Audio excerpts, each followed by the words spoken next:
আসসালামু আলাইকুম ওরহমতুল্লাহ। প্রিয় ফেসবুক বন্ধুগণ, দেশে এবং প্রবাস থেকে যারা দেখছেন, প্রিয় দিনদার ইমানদার ভাই ও বোনেরা, আমি আপনাদের সম্মুখে গত কয়েকদিন আল্লাহর একত্ববাদ নিয়ে আলোচনা করেছিলাম। আজকে রেসালাত, বিশ্বনবী সাল্লাল্লাহু আলাইহি ওয়াসাল্লাম যে আল্লাহ রসুল, আল্লাহ নির্বাচিত করে পৃথিবীতে মানবতার কল্যাণের জন্য, মানুষকে অন্ধকার থেকে আলোর দিকে আনার জন্য, জাহান্নাম থেকে জান্নাতের পথে আনার জন্য, অন্যায় থেকে ন্যায় পথে আনার জন্য বিশ্বনবীকে মহান রব্বুল আলামিন দুনিয়ায় প্রেরণ করেছেন।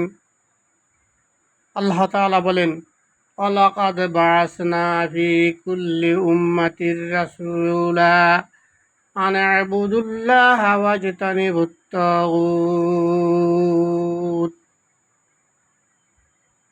আমি প্রত্যেক উম্মতের নিকট একজন রাসূল পাঠিয়েছি এবং তার মাধ্যমে সাবধান করে দিয়েছি যে আল্লাহ দাসত্ব করো এবং আনুগত্যের দাসত্ব থেকে দূরে থাকে এবং তাগুতের দাসত্ব থেকে দূরে থাকে।